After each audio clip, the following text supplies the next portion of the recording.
The Arizona desert stretched endlessly before her, an ocean of gold and dust that burned beneath the afternoon sun. Clara Whitmore's throat was dry as cracked earth. Her lips split from hours without water. She didn't dare stop. Every gust of wind that rolled across the sand carried the sound of hooves, or maybe it was only the thundering of her own heart. She was running from her uncle, from the life he tried to chain her to. A marriage to a man twice her age, cruel and drunk most nights, had been her salvation, her uncle said. But Clara had tasted that word before. Salvation always came with a price, and she refused to pay it this time. Her horse, a slender gray mare named Willow, stumbled on a patch of rock. Clara slid from the saddle, trembling, her dress torn and dusty. The river should have been nearby. The San Pedro. She'd read its name once on a map, the blue line that promised life. But now it was only sand and sun, and her canteen was nearly empty. She knelt to catch her breath, pressing a hand against her ribs. Just a little farther, she whispered to herself. You can do this. A sound broke the stillness, a rustle of stone. Then silence. Clara froze. Her eyes darted across the dunes where heat shimmered like water. Nothing. She turned slowly, her heart hammering in her chest. That's when she saw him. A man stood a few yards away, half in shadow, half in sunlight. His skin was the color of sun-warmed copper, his dark hair tied back, a feather woven into it. He wore deerskin leggings, a bow slung across his shoulder, and eyes that seemed carved from obsidian. They met hers, and for an instant, she couldn't breathe. An Apache. Clara stumbled backward. Her mind flashed with all the stories she'd heard in town, whispered tales of raids, of captured settlers, of women who never returned. Her fingers fumbled for the small pistol hidden in her skirt, but her hand shook too much to draw it. The man didn't move. He simply looked at her, his gaze steady, unreadable. Then slowly, he held out his hand. In it was a small leather pouch. He took a step forward, then another, and tossed it lightly to the ground before her. Water. The canteen landed near her boots. Clara blinked, confused. What do you want?" she whispered. He tilted his head slightly as though he didn't understand her words. Then he gestured toward her trembling hands, the dust on her dress, the exhaustion in her eyes. His meaning was clear. You need help. Clara hesitated, then snatched the canteen. The first sip burned her dry throat, but the relief was almost enough to make her cry. When she looked up again, the Apache was closer, only a few steps away now. His eyes softened, though his face stayed stern. He pointed toward the horizon. "River," he said in halting English. "This way." Clara shook her head, uncertain if she should trust him. "Why are you helping me?" He paused, searching for words, then touched his chest. "Taza," he said. "You lost." Her breath caught. His voice wasn't threatening. It was calm, deep, with something almost kind beneath it. "Yes," she murmured finally. "Lost." He nodded, satisfied, and motioned for her to follow. She hesitated again, glancing behind her, the empty trail stretching back toward the world she'd escaped. There was no going back, so she followed him. They walked for nearly an hour through the whispering desert. Taza moved with the quiet grace of a wolf, never once looking afraid or uncertain. When they reached the river's edge, Clara collapsed beside the water and drank until her reflection blurred. Taza crouched nearby, silent as always. The wind caught the feather in his hair. "Why were you out here alone?" he asked, his words careful, heavy with accent. She looked at him, unsure why she answered. "Because I'd rather die free than live trapped." Something flickered in his dark eyes. Respect, maybe even recognition. He nodded once, as if he understood too well. As the sun sank behind the red rocks painting the sky in fire, Clara realized something unsettling. She no longer felt afraid of him, and that was the most dangerous feeling of all. The night settled slowly over the desert, draping the land in silver and shadow. The river murmured nearby, the only sound between them. Clara sat by the small fire Taza had built, her arms wrapped around her knees, her eyes flicking toward him again and again. He sat across from her, sharpening a knife on a stone, his face unreadable in the flickering light. She wanted to ask him 1,000 questions, but the words tangled inside her. Every time he looked at her, calm and unbothered, she felt her heart tighten. He wasn't like the men she knew back in town. He didn't fill the air with talk, didn't boast or demand. He moved like part of the land, quiet, deliberate, powerful.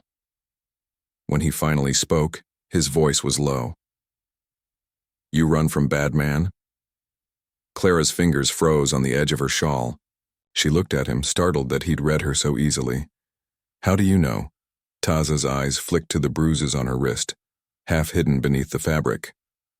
"I know," he said simply. The firelight caught the scar that crossed his forearm, thin and white against his skin. He noticed her staring and said, "Soldiers."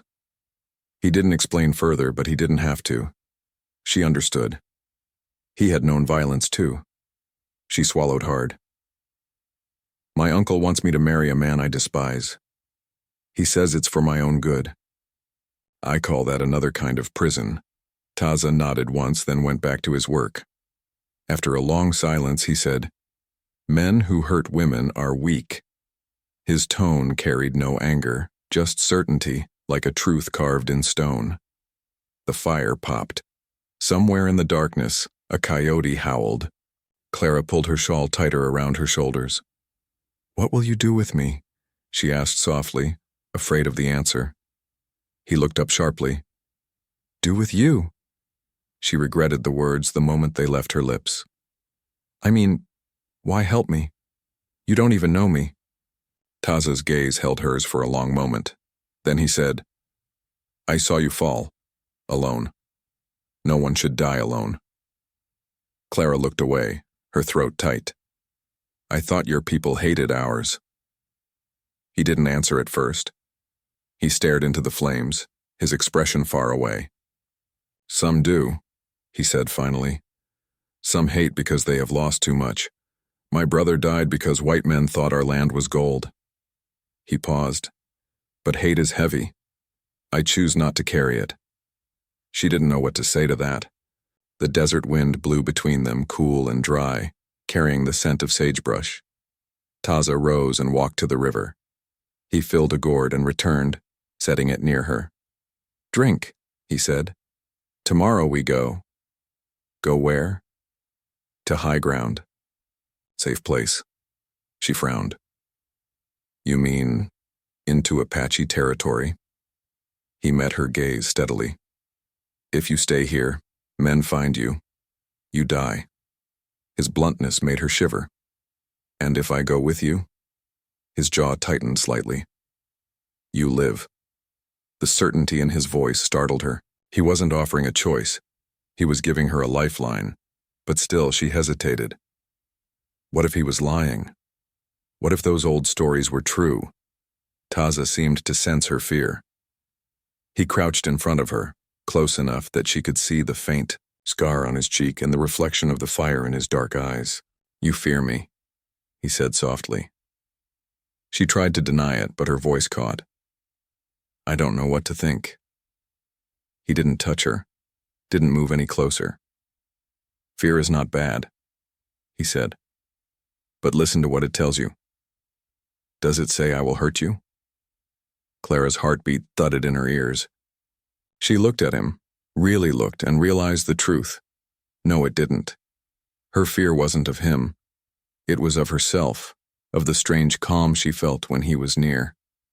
"No," she whispered. "It doesn't." Taza nodded once and stood. "Then sleep. I will watch." She lay down near the fire, exhaustion pulling at her. Through heavy eyelids, she saw him sitting at the edge of the camp, silent as the rocks, his bow across his knees, his eyes scanning the horizon.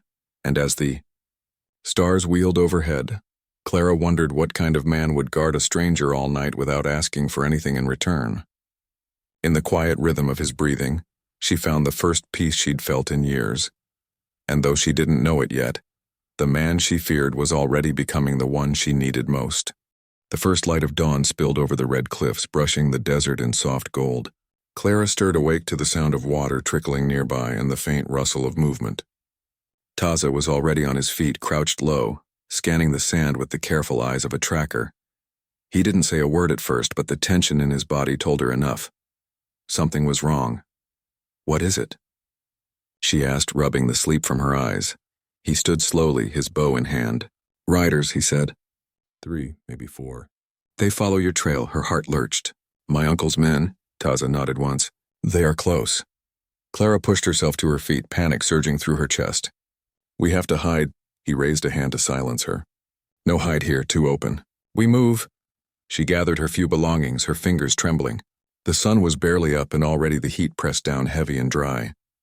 As they began to climb the rocky ridge, Clara could see far across the valley, tiny dots moving through the dust. Riders. She recognized the glint of rifles, the flutter of her uncle's ranch flag tied to one of the saddles. "They'll kill you if they find you with me," she said, breathless as they climbed. Taza glanced back, his dark hair catching the wind. "Then they will try," he said simply. They reached the top of the ridge just as the riders descended into the valley below. Clara crouched beside him, watching the men search for her trail. She could hear faint shouts, see them dismounting to examine hoofprints. Taza leaned close, his voice low. "They track well." "We go to the canyons. Harder to follow there. But that's Apache land, isn't it?" she whispered. His eyes met hers, calm and steady. "Yes. You safe there?" Something inside her twisted at the word safe. For the first time in her life, it wasn't a house or a fence that promised safety. It was him. They traveled fast, following narrow paths that wound between towering rock spires and silent arroyos. The land grew wilder with every mile. Clara's skirt snagged on thorns, her boots tore, and her lips cracked from thirst, but Taza never slowed. When she stumbled, he reached for her hand to steady her, his touch firm but careful, his eyes always scanning the horizon. At midday, they rested in the shade of a sandstone wall. Taza studied the tracks in the dust again, then smeared them with a branch. "They still come," he murmured. "But slower now. They fear this place." Clara took a shaky breath. "Why are you helping me? You could have left me back there."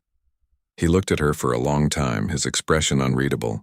Then he said, "Once a white woman helped my sister when she was sick. She gave her medicine when no one else would. My father said kindness is like a seed. You plant it, and someday it grows where you least expect." His words sank deep into her heart. "So you're helping me because of her?" Taza shook his head. "No, I help you because I choose." That quiet certainty made her chest ache. No man had ever spoken to her that way, with no demand, no pity, no expectation. They rode again until the sun began to sink. The sky turned copper and violet, and the wind cooled as shadows lengthened over the desert. The land seemed to change, growing rougher, more sacred somehow. Clara could feel it in her bones. When they reached a narrow pass, Taza halted and raised a hand. "Camp here tonight?" She nodded, too tired to argue.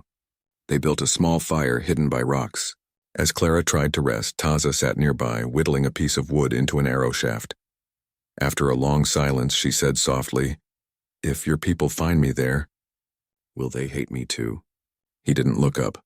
"Some will, but they will listen to me. And if they don't," he finally met her eyes, "then I protect you."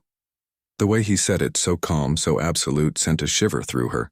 There was no bravado in his tone, no false promise, just truth. Clara turned away, staring at the firelight dancing over the rocks. She felt a strange mixture of fear and comfort, of wanting to run and wanting to stay. The desert night was quiet, the stars cold and bright above them. As she closed her eyes, she thought she heard distant hooves echoing through the canyon, but Taza didn't move. He sat in silence, his hand on his bow, watching over her.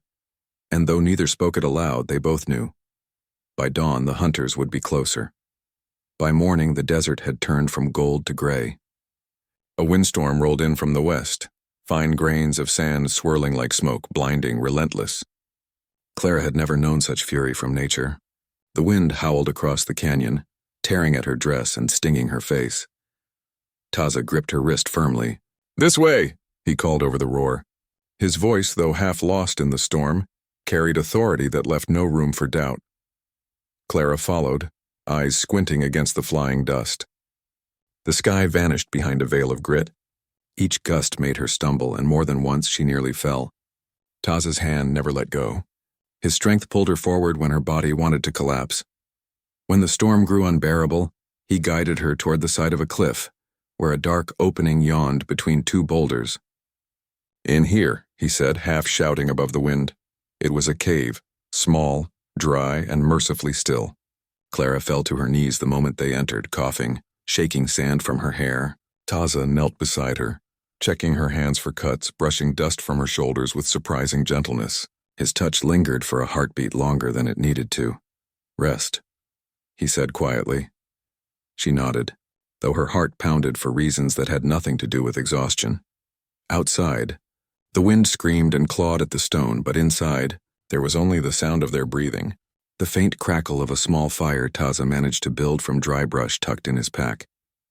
Clara sat across from him, hugging her knees, the firelight painting her face in shades of amber. She watched him work, his steady hands, the slow rhythm of his movements, the way his eyes caught the glow when he glanced up.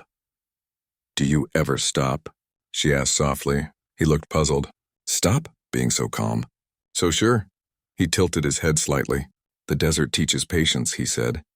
"If you fight it, you die," she smiled faintly.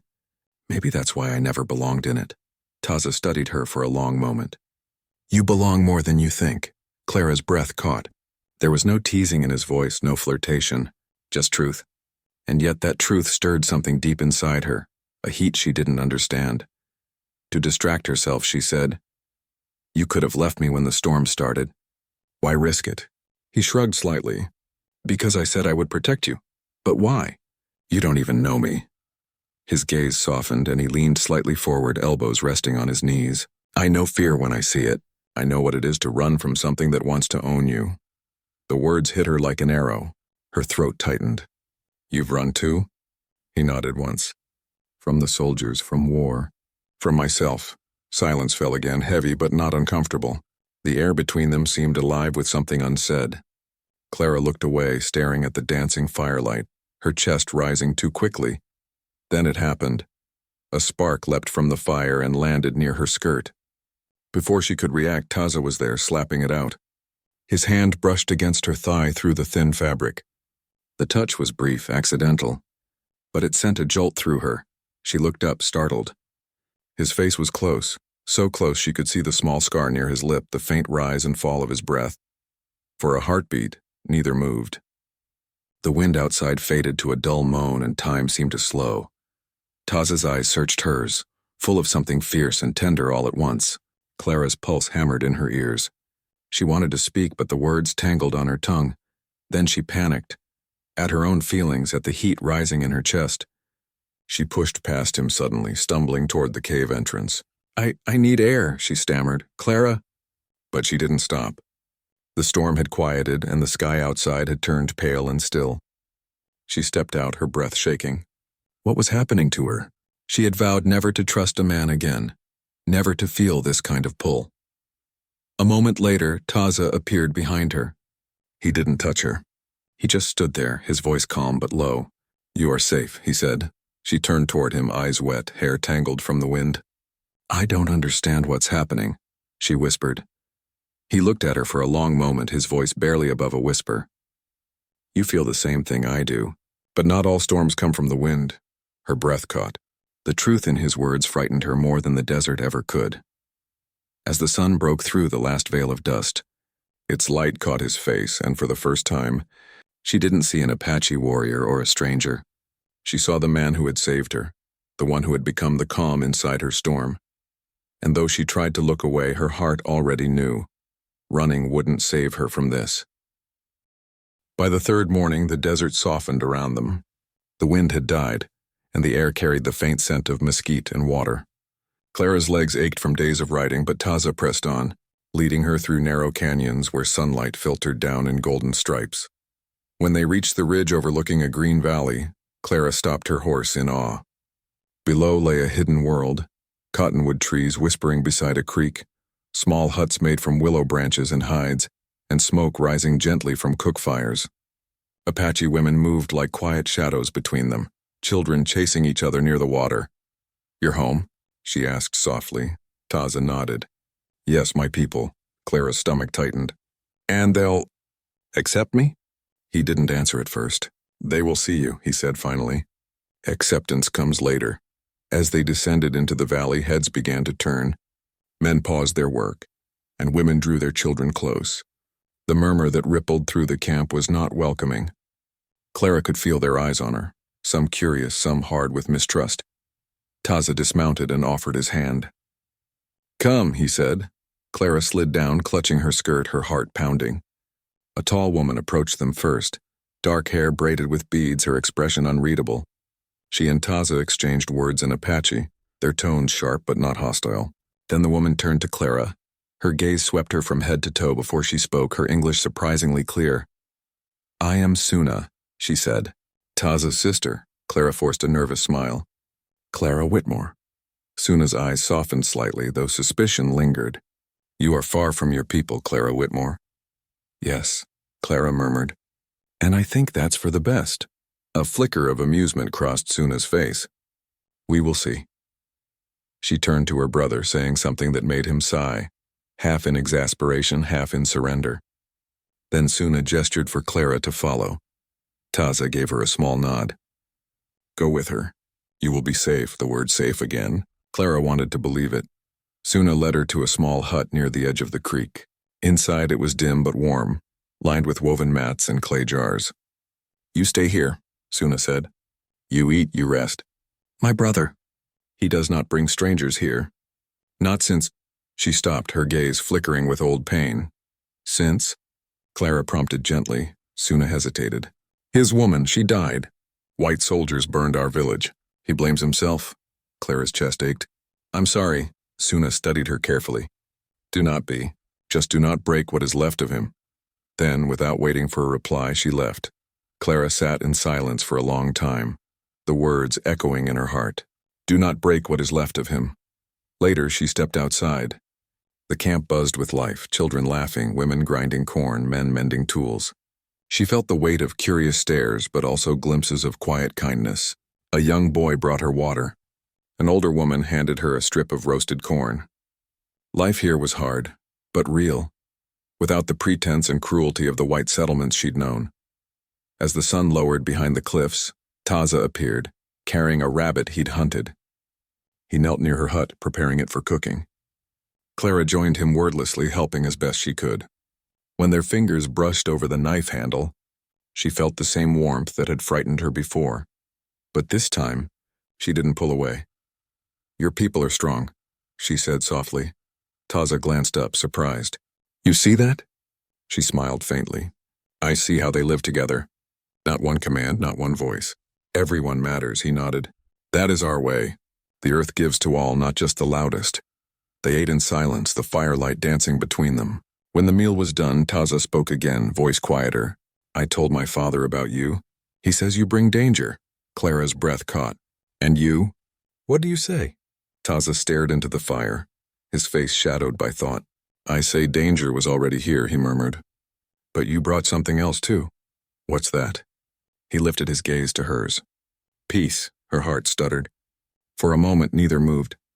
The night deepened around them, filled with the sound of the creek and the soft hum of crickets.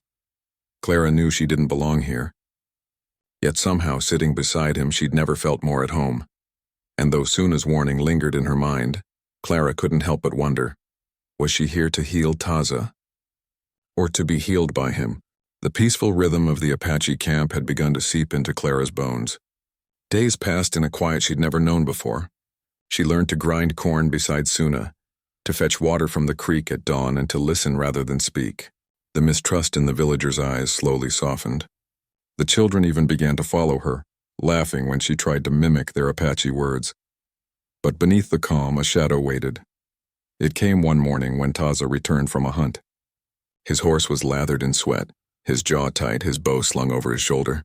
Clara saw him from across the camp and knew Something was wrong. He spoke quickly to his father, Chief Nantan, an elder with silver hair and a gaze sharp as a hawk's. The conversation was fast, intense, and when it ended, every face in camp turned toward Clara. Her stomach dropped. Suna approached, her tone grim. "White men come," she said. "4 riders, guns, they ask for a woman who ran." Clara's blood ran cold. "They found me." Taza's eyes met hers. They follow your trail. "They camp at the edge of the valley. They will come soon." "I'll go," she said quickly. "I won't bring trouble here. I'll surrender myself before they hurt anyone." "No." The word from Taza was sharp, final. He stepped closer, his voice low but fierce. "They will not take you," she shook her head. "You can't protect me from them, Taza. They'll bring soldiers next." His father spoke before Taza could answer. "This is not our fight," Chief Nantan said, his tone calm but heavy. "If she stays, they will bring war. If she leaves, the danger follows her alone. What would you have us do, my son?" Taza straightened, his jaw set. "I would have us remember what kind of people we are. We do not send the helpless to their death." A murmur rippled through the gathered men. Some nodded, others frowned. Suna stepped forward, her voice quieter but firm. "Brother, think. Our children, our elders, what if these white men do not stop with her?" Clara's eyes filled with tears. "Please don't fight over me. I'll leave tonight. If they find me away from here, they won't punish you." Taza turned to her, his gaze blazing. "You think they care who they hurt? They will take you, hurt you, then burn what they cannot have." His voice broke something inside her. For all his calm strength, there was fear there, raw and real.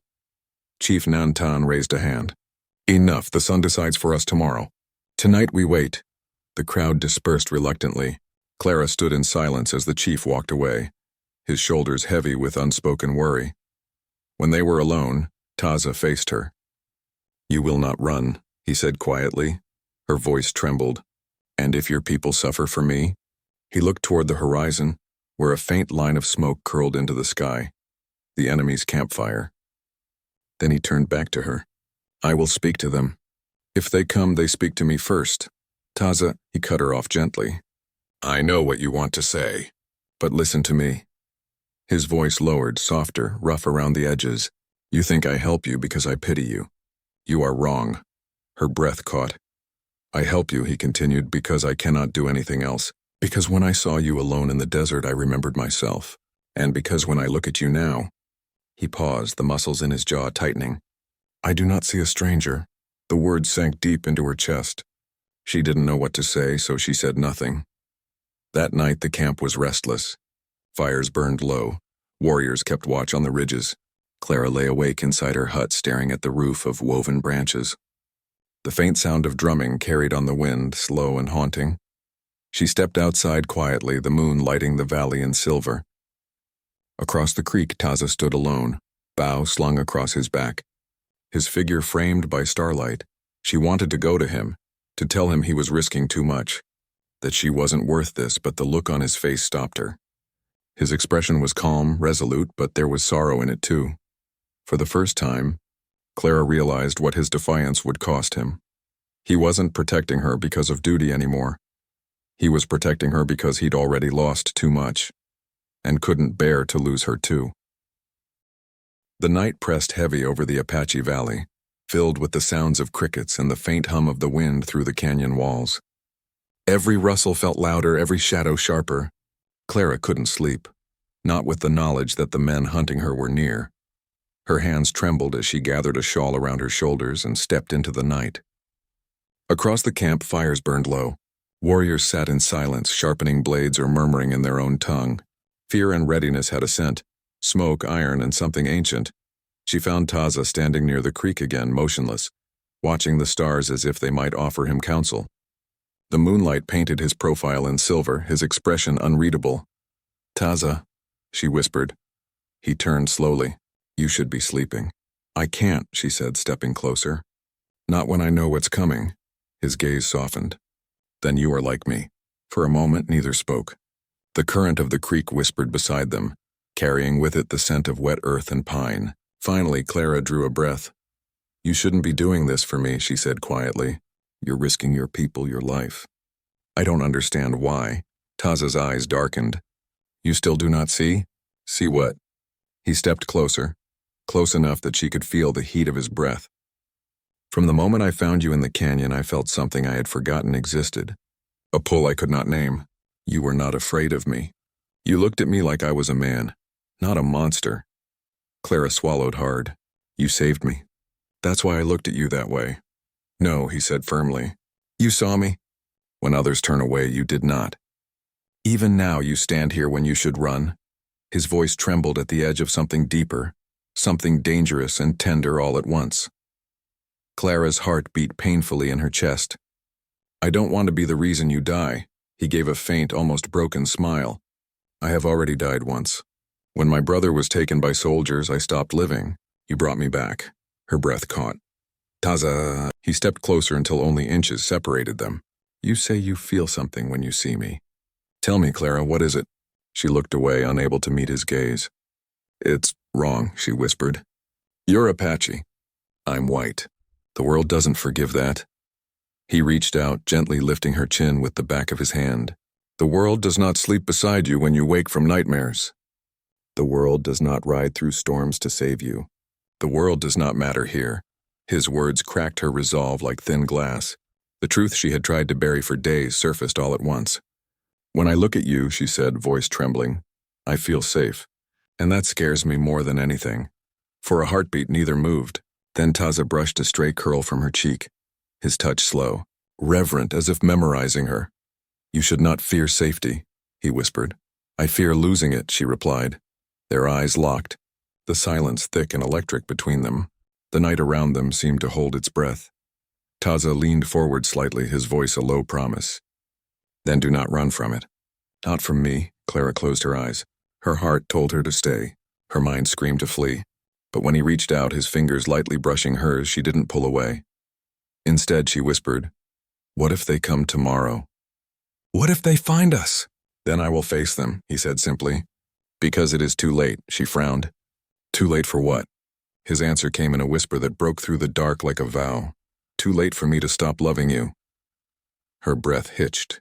The words sank deep, terrifying and beautiful all at once. No man had ever spoken love to her like that. Without demand, without expectation, only truth. Tears filled her eyes. You can't mean that. He stepped closer still, his hand cupping her face. I do. And tomorrow, if the white men come, they will learn what that means.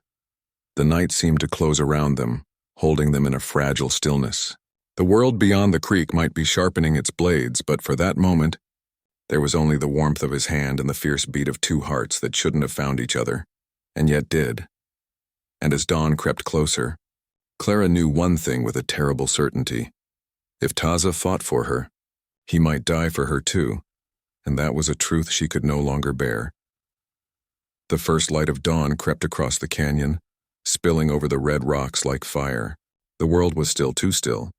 Even the birds seemed to sense the danger waiting in the hush between night and day.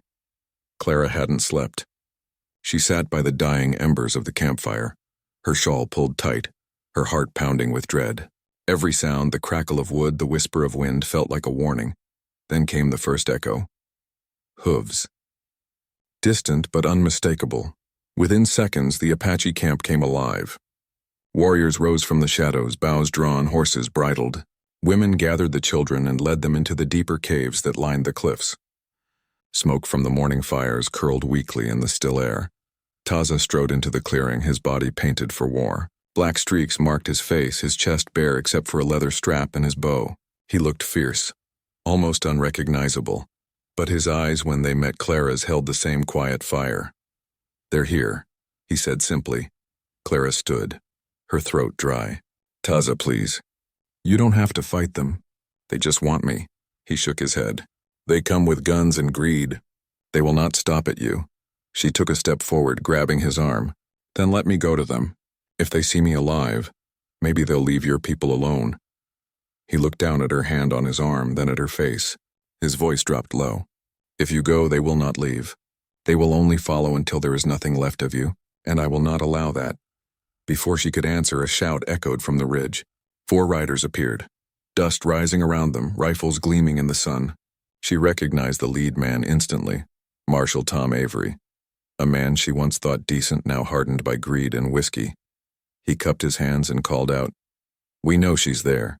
Hand her over and no blood need spill." Taza didn't flinch. He walked to the edge of the camp, bow in hand. "She is under my protection," he called back in English, his voice calm, steady. "Turn back," Avery laughed. "That ain't how this works, savage. You got something that ain't yours?" The word hit Clara like a slap. She took a step forward, but Taza raised a hand, stopping her. His eyes stayed locked on the men ahead. "She is free," he said. "You have no right to her." "Free?" Avery's smile twisted. "You think a white woman belongs here with your kind? You don't get to decide that." His rifle lifted slightly, the barrel gleaming, and in that instant everything broke. A gunshot cracked the morning air, and a bullet tore through the sand near Taza's feet. He moved like lightning, releasing an arrow that struck the ground just inches from Avery's boot. A warning, not a kill. But the warning was useless. The riders dismounted, firing wildly. The Apache warriors returned fire from the rocks, arrows flying swift and silent. The canyon exploded into chaos, smoke, shouting, hooves, dust. Clara ducked behind a boulder, heart hammering as bullets whined past. She saw one of Taza's men fall, clutching his side. Another warrior cried out, dragging the wounded away. Taza moved through the storm like a shadow, bow and knife flashing. He fought not with rage, but with purpose, defending, shielding, never retreating. Then she saw him falter.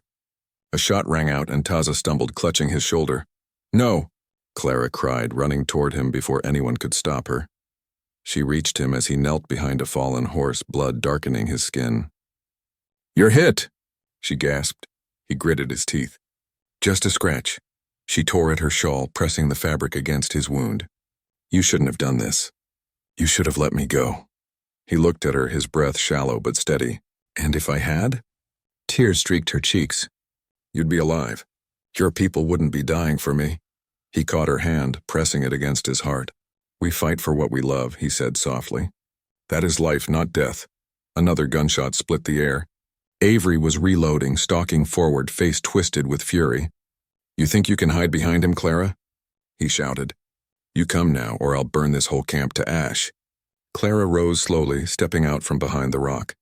Her voice trembled, but her gaze was steady. "Then you'll have to kill me first, Tom." The marshal's jaw tightened. "Don't make me." But before he could finish, a single arrow flew. Clean, straight. It struck his rifle, knocking it from his hands. He looked up, stunned. Taza stood behind Clara, bow drawn, his face calm despite the blood on his arm. "Leave," he said. Avery hesitated. He saw the Apache archers still standing on the ridges, silent and ready. Then, muttering a curse, he signaled his men to retreat. As their horses thundered away down the valley, silence slowly fell again. Clara turned to Taza, trembling. "You could have killed him." He lowered his bow. "No, killing is easy. Letting him live to see what he cannot have, that is harder." His voice was faint, his strength fading. Clara caught him as his knees gave way, holding him close. "Taza," she whispered, tears falling onto his skin, "don't you dare leave me now." And as the sun rose over the blood-streaked earth, he closed his eyes, whispering her name like a prayer. The morning sun rose high and harsh over the canyon, burning away the last traces of smoke from the battle. The air smelled of dust, blood, and grief. Buzzards circled silently overhead. Clara knelt beside Taza, pressing her shawl harder against his shoulder wound, though the bleeding had slowed. His face was pale but calm, his breathing shallow. Around them, the Apache camp was quiet, too quiet. The cries of the wounded had faded to murmurs. The warriors who'd fallen were being carried away, their families singing low, mournful songs that made Clara's heart twist. Suna approached, her hands stained with herbs and ash. "He lives?" she asked softly. Clara nodded weakly. "For now, but he's lost a lot of blood." The older woman knelt beside her and took over, binding the wound with steady hands. "He is strong," Suna murmured. "The Great Spirit is not ready for him yet." Clara looked at Taza's face, his lashes resting against his cheek, his brow still furrowed as if even unconscious he refused to surrender. Her throat ached. "He saved me," she whispered. "He saved all of us," Suna's gaze softened. "He fought for you." Clara met her eyes. "And now he might die because of me." Suna paused, then touched Clara's cheek gently. "Do not think love is a curse, white woman. Sometimes it is the only thing that makes life worth fighting for." Those words stayed with her long after Suna left. Clara sat beside Taza for hours, wiping the sweat from his brow. whispering prayers she hadn't spoken since childhood. Each breath he took seemed like a small miracle, each heartbeat a promise not yet broken. By afternoon, the camp began to move again. The wounded were tended to, the dead buried. Chief Nantan came to her then, walking with the slow dignity of a man who'd seen too much death. "You have brought both sorrow and honor here," he said gravely. Clara rose to her feet, guilt pressing heavy on her chest. "I never wanted this," she said. "If I could take it back, if I could make your people safe again, I would." He studied her for a long moment, his dark eyes unreadable. "You cannot undo what is done, but perhaps you can heal what remains." He nodded toward his son. "Stay, help him live." "That will be enough," her voice broke. "And if he doesn't?" The chief's gaze softened with something almost like pity. "Then you will stay anyway, because he gave you his heart, and our ways do not let such gifts be thrown away." When he left, Clara sat again beside Taza, her fingers trembling as she brushed the dirt from his hand. Hours passed. The sun dipped low. Shadows stretched across the valley. The sound of crickets filled the silence. And then, just as the light began to fade, Taza stirred. "Clara." His voice was hoarse, barely a whisper. She leaned in quickly, tears springing to her eyes. "I'm here. I'm right here." He blinked, looking around as if waking from a dream. "They're gone?" "Yes," she said, smiling through her tears. "They're gone. You did it." He tried to sit up, grimacing as pain shot through his shoulder. She held him down gently. "Don't move. You need to rest." He looked at her for a long moment, his eyes searching her face. "You stayed." "I couldn't leave you." A faint smile tugged at his lips. "You said you were afraid to love me." Her breath hitched. "I was, and now?" She took his hand in both of hers, her voice shaking. "Now I'm afraid of losing you." For the first time since the battle, his eyes softened completely. "You won't," he whispered. "Not while I breathe." Tears slipped down her cheeks. "You almost died," he managed a weak chuckle. "Almost." Then his hand brushed her face, rough but tender. "You're not meant to run anymore, Clara. The earth brought you here. Stay." She leaned closer, forehead resting against his. "I will, if you'll have me." He smiled faintly, the kind of smile that made the world seem smaller, safer. "You were mine long before you knew it." As night fell, the campfires flickered to life one by one. The songs of mourning turned to songs of survival. Clara sat beside him, her head resting on his shoulder, her heart both heavy and full. They had survived the storm, but she knew dawn would bring a new question. What future could love like theirs truly have in a world that refused to understand it? Yet when she looked at Taza, wounded but alive, she decided the answer didn't matter. Not tonight. Tonight love had lived. And that was enough. Dawn broke soft and golden over the canyon, painting the cliffs in hues of rose and amber. The storm of violence had passed, leaving behind a fragile stillness, the kind that only comes after survival. Smoke from the night's fires curled lazily into the pale sky. Clara stood at the edge of the ridge, the wind tugging gently at her hair. Below her, the Apache camp stirred slowly awake. Women gathered water from the creek, children chased each other through the dust, and life impossibly continued. Behind her came the sound of soft footsteps. She didn't turn. She didn't have to. "You should be resting," she said quietly. "I rest better when I find you," came Taza's voice. She turned then, and the sight of him made her breath catch. His arm was still bound in a sling, his steps careful, but he stood tall against the morning light, alive. His skin glowed bronze beneath the sun, and though the pain still lingered in his eyes, so did something stronger. Peace. "I didn't hear you wake," she said, smiling faintly. He returned the smile. "You never do." For a moment they simply looked at each other, the silence between them rich with everything they didn't need to say. The bond they'd forged in fire didn't need words. Finally Clara spoke. "The chief said I should stay." Taza's brow furrowed. "You do not want to?" Her gaze drifted toward the horizon, where the world stretched vast and wild. "I don't know what I want," she admitted. "Back home they'd call me a traitor. Here I'm an outsider. I don't belong anywhere." Taza stepped closer, the wind stirring his hair. "You belong where your heart is," he said softly. She met his eyes. And if my heart is torn between two worlds, he smiled then, a slow, knowing smile. Then let it tear. What is broken can still be beautiful. Her throat tightened. You make everything sound so simple. He looked past her toward the valley bathed in sunrise. It is not simple, but it is true. You came to us with fear. You stayed with courage, and you love with truth. That is enough. Tears filled her eyes again, tears not of sorrow this time, but of something softer, deeper. She reached out and took his good hand in hers. What happens now? He squeezed her fingers gently. Now you choose. Stay here under this sky, or go if your spirit calls you to. She hesitated. And you? He looked at her as though memorizing her face. I will walk with you to the edge of your road. Wherever it ends. The words stole her breath. You mean that? Yes, he said simply. Because I told you once, it is too late. I am in love. She smiled through her tears, leaning into him, resting her head against his chest. His heartbeat was steady beneath her ear, the sound anchoring her to this place, this man, this moment. I was lost before I found you, she whispered. Maybe that's why I ran that night. I wasn't running from you, Taza. I was running from what I felt. His arm came around her shoulders, drawing her closer. And now? Now I know, she said softly. You can't run from love. It'll always find you. They stood that way for a long time, the wind carrying the scent of sage and wildflowers through the air. Below them, the camp slowly came alive with laughter again. Life, stubborn and unyielding, refused to die. Finally, Taza lifted her chin gently, his thumb brushing her cheek. The sun rises, he said. It means we live. And if we live, we keep our promise. What promise? She asked, her voice barely above a whisper. He smiled faintly. The one we made without words, the night you stayed and I stopped being alone. Clara closed her eyes, breathing him in. The earth, the wind, the warmth. When she opened them again, the sky above the canyon burned red and gold, the colors of both ending and beginning.